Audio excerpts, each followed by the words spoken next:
The story begins with an asteroid colliding with Earth. As it strikes, people everywhere start saying their final goodbyes to friends and loved ones, knowing the impact will bring the end of the world. Amidst the chaos, a girl named Jo spends the night with her boyfriend James. The next morning, while driving back to the city, Jo listens to the radio, which is flooded with reactions to the impending disaster.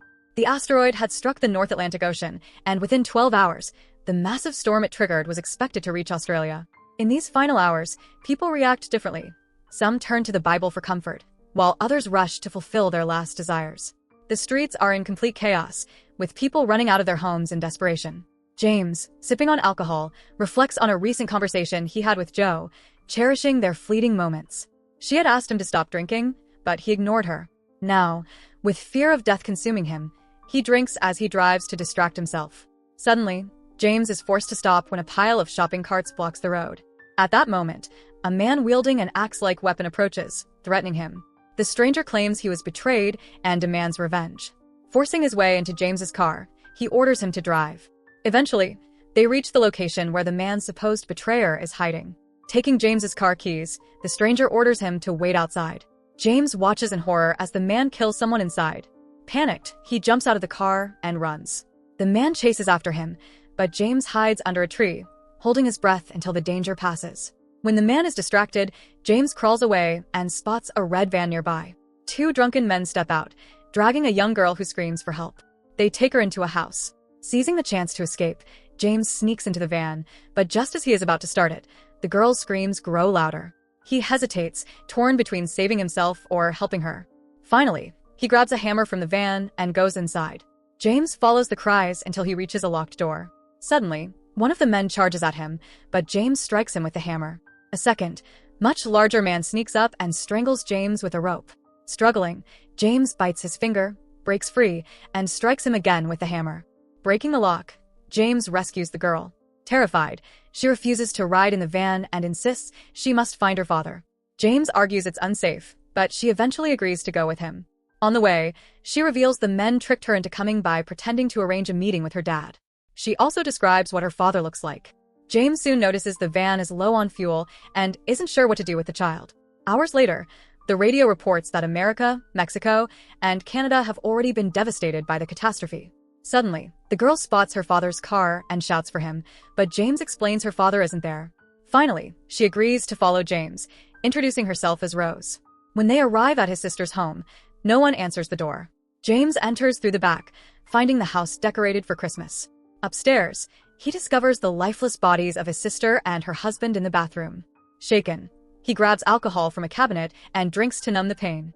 Looking outside, he sees Rose swimming in the pool, and nearby, a freshly dug grave, the resting place of his young niece. Overcome with grief, James decides to leave. At first, he plans to go alone, but Rose insists on coming. Reluctantly, he allows it. To comfort her, James lies, saying they are heading to a big party.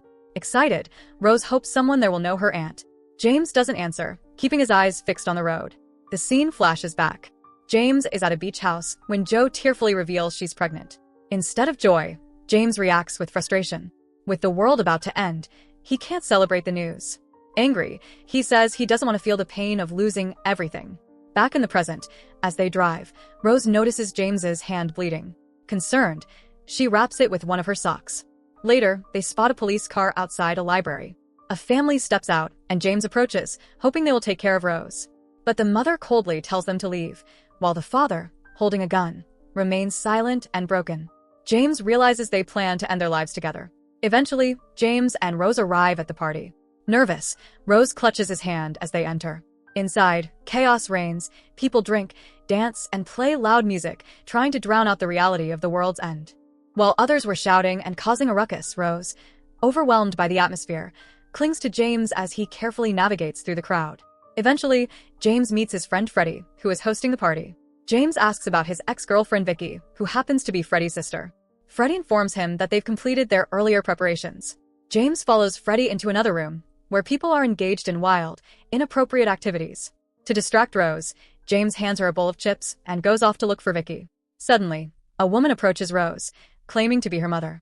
Alarmed, James quickly steps in to protect Rose from the woman. Finally, James finds Vicky, who immediately shows interest in being intimate with him. Vicky and James lie on a bed and take a powdery substance to heighten their experience. However, James is unable to enjoy it as memories of his sister and her family's deaths flood his mind. He becomes visibly upset, while Vicky remains unaffected. She tells James that nothing matters anymore since everyone is going to die soon anyway. Hearing this, James feels guilty about his behavior toward Joe earlier that morning. To lift his spirits, Vicky takes him to the basement. Meanwhile, by the pool, Rose encounters the same woman who had earlier claimed to be her mother. The woman pulls Rose aside and offers her a pill, saying it will help her relax. Frightened, Rose hesitates and says she'll only take it if the woman promises to bring her to her aunt's house. In the basement, Vicky tells James that Freddy has completed building a bunker. She explains that it has been stocked with enough supplies to last a year. But James isn't pleased. He remarks that the bunker isn't deep enough to protect them from the storm that will hit later that day. Outside, the pill begins to affect Rose. She starts enjoying herself amidst the crowd, but under the influence, she begins to hallucinate. Back in the bunker, when Vicky learns that James had gone to see Joe earlier, she confronts him. Sarcastically, she questions how he could leave to meet Joe instead of being with his family during such desperate times. Mocking him at first, she then breaks down, admitting that she's terrified of dying. James tries to comfort her, but Vicky starts insisting on intimacy. Frustrated, James tells her that he doesn't know what to do anymore, and that's why he came to the party in the first place. At that moment, Freddy shows up and notices Vicky crying. He asks James why she's upset. James lashes out angrily, accusing Freddy of filling Vicky's mind with false hope of survival in the bunker. After arguing, James storms out, leaving Freddy behind with Vicky. Vicky then tells Freddy that James thinks the bunker is useless. Hearing this, Freddy becomes furious and storms out, yelling as he goes after James. Outside, James finds Rose vomiting and sees the crazy woman clinging to her again, still insisting that Rose is her daughter.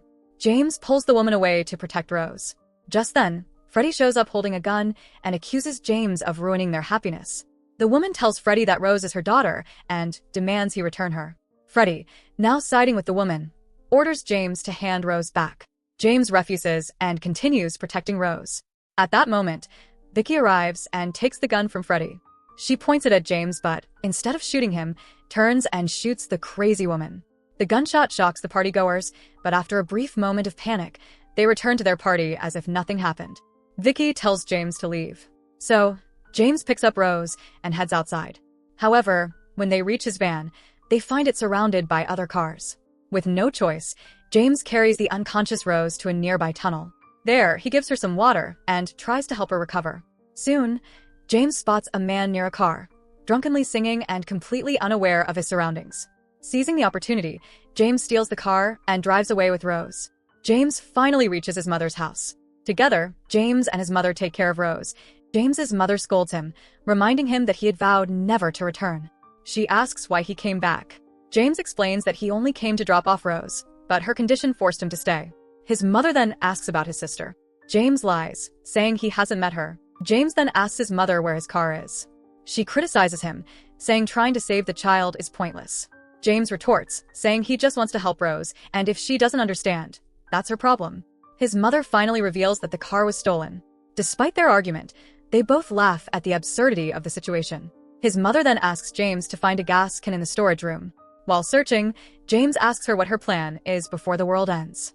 Casually, she replies that she just wants to finish her puzzle game. Shortly after, Rose regains consciousness. James helps her back into the car and goes to say goodbye to his mother. She tells James she's proud of him for what he's doing for Rose and insists he leave quickly. As they drive, Rose apologizes to James for being tricked by the woman at the party. James reassures her, telling her to forget about it and explaining that her father wouldn't want to see her upset. Hearing this, Rose smiles. Soon, James and Rose reach her house. Overjoyed, Rose runs inside, calling for her father and family. But the house is empty. After searching every corner, she assumes they might have gone to the nearby lake and runs in that direction. Meanwhile, James walks into the forest, where he finds the bodies of Rose's father and her entire family. Saddened, James stops Rose from seeing the scene and gently tells her that her family is gone. Rose insists on seeing her father. James carries her to the spot. When he sets her down, she asks him to confirm it's really her father. To ease her pain, James moves the body closer. Rose recognizes her father and breaks down crying. James asks her to leave the spot, but she refuses, saying her father promised they would all be together when the world ended. Together, James and Rose carry her father's body to the lake. There, they adorn it with flowers. James gives Rose a family photo he found on her father's body and shares something personal. He reveals that he was going to become a father himself, as he had gotten a woman pregnant. Rose asks if the pregnant woman was more beautiful than Vicky. James smiles and says yes.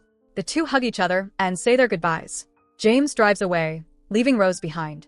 She chases the car until it disappears from sight. Inside, James begins to cry. The fiery storm is now minutes away. James drives as fast as he can toward the beach, but the car overheats, forcing him to run through the blistering heat.